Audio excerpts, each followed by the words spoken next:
अभी खोजना शुरू करो। तीन वस्तुएं मैंने जैसे कहा, सच्चित, आनंद,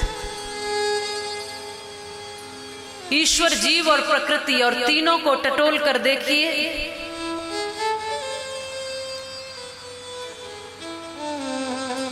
जीव के पास क्या है, प्रकृति के पास क्या है, और परमात्मा के पास क्या है।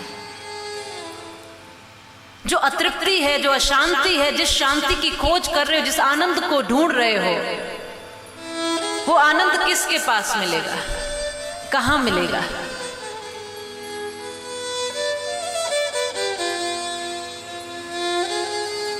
वो आनंद कहीं ना कहीं इन तीनों के पास ही होना चाहिए, या तो जीव के पास, या तो प्रकृति के पास, या तो परमात्मा के पास।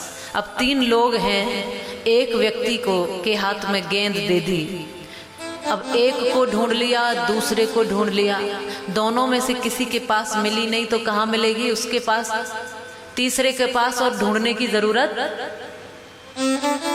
तीनों में से किसी एक के पास आनंद है, या तो जीव के पास, या तो प्रकृति के पास, या तो परमात्मा के पास।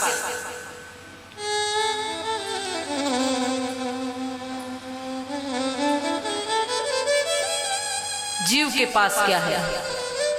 चेतना है, चित्त है, चेतनता है जीव के पास, और सत्य भी है। सत और चित्त, ये दोनों कहां मिलेंगे? जीव के पास, हमारे पास। जीव सत्य भी है और इसके अंदर चेतना भी है। सत्य चित्त तो यहां पर है, पर आनंद जीव के पास नहीं। अब प्रकृति के पास ढूंढो। अब हमें पता है कि हमारे पास आनंद नहीं है, अब हमें जाना है प्रकृति के पास, और हम जाते हैं, हम सुख ढूंढते हैं साधनों में। हम देखते हैं बड़ा घर मिलेगा तो सुख मिलेगा, बड़ी संपत्ति आएगी तो सुख मिलेगा, बड़ी गाड़ी आएगी तो सुख मिलेगा, इस छोटी गाड़ी से तंग आ चुका हूं, छोड़ो, इसमें सुख मिलेगा।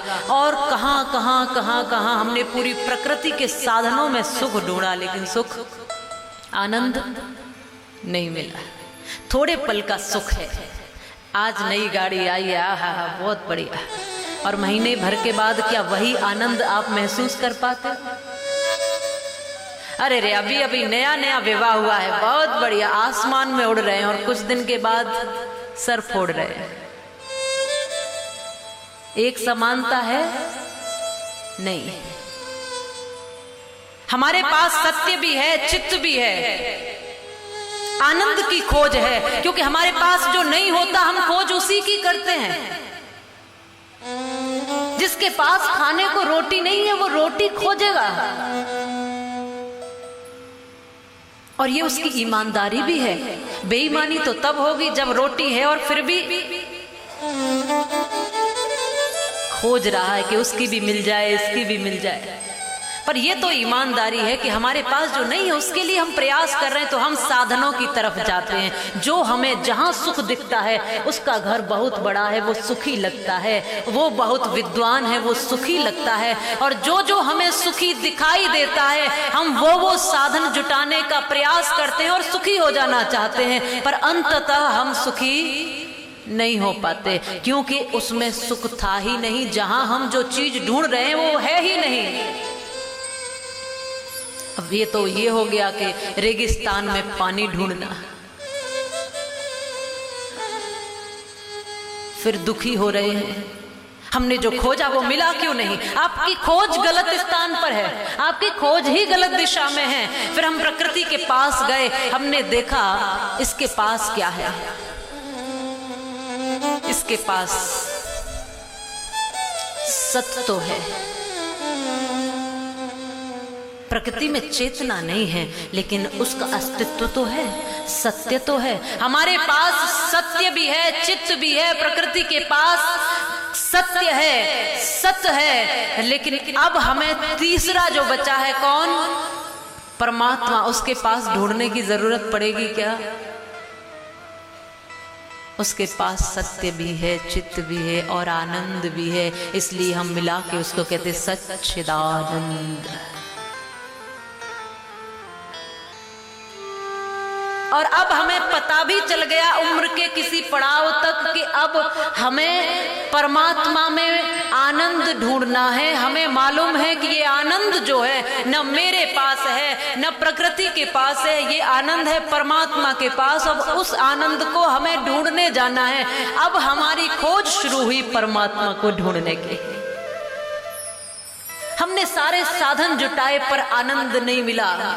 हमने अपनी तरफ से पूरी कोशिश की पर आनंद नहीं मिला, क्योंकि हमारे पास था ही नहीं। अब हमारी खोज उस परमानंद को देखने की शुरू हुई और हम अब शुरू करते हैं कथाओं के माध्यम से, सत्संग के माध्यम से, कभी तीर्थों में जाकर, कभी मंदिरों में जाकर, कभी संतों के चरण पकड़कर, कभी गुरुओं के सानिध्य में, कभी बड़ों से सीखते हैं कैसे कहाँ मिलेगा वो राम। उसको ढूंढने का प्रयास करते हैं, उसको पहचानने की कोशिश करते हैं, उसको देखने का भाव रखते हैं, क्योंकि अब हमारे मन में उथल पुथल है। हमें वो आनंद जब तक नहीं मिलेगा तब तक आत्मा शांत नहीं होगी, प्रसन्न नहीं होगी, तब तक जीवन का लक्ष्य पूरा नहीं होगा। अब हमारी खोज शुरू हुई और आनंद की खोज ही है जो हमें इस राम कथा तक लेकर आई है। उस राम जी के दर्शन के लिए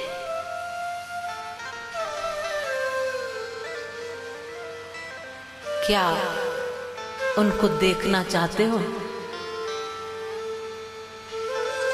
तो उनको कभी देखा है क्या? यदि वो तुम्हारे सामने भी आ जाएं तो क्या पहचान लोगे?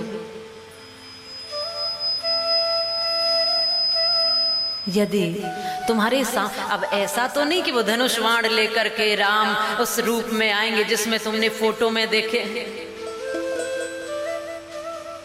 नहीं, ऐसा कोई व्यक्ति आ जाए कि जिसके हाथ में धनुष बाण है और जैसे मैंने अपनी आंखों में तस्वीर बना रखी है तब तो मैं उसको मान लूं कि ये राम है, और बाकी तो चाहे वो राम खड़ा भी रहे सामने तो भी न स्वीकार कर। हम उसको खुली आंखों से भी देख सकते हैं और बंद आंखों से भी देख सकते हैं। जब तक आपने मुझे देखा नहीं था तब तक मैं आपके सामने भी खड़ी रहती तो आप पहचान नहीं। जिस भीड़ में पूरी दुनिया में बहुत से लोग हैं उसमें से एक मैं भी उस भीड़ का हिस्सा हूं, लेकिन अब जब आपने देख लिया, समझ लिया, जान लिया, परिचय हो गया, तो अब आपको मैं भीड़ में भी दिखूंगी तो आप पहचान लोगे कि ये तो दीदी है। उस भरी हुई भीड़ से भी पहचान लोगे क्योंकि एक परिचय हो गया, क्योंकि पहले हमने देख लिया है।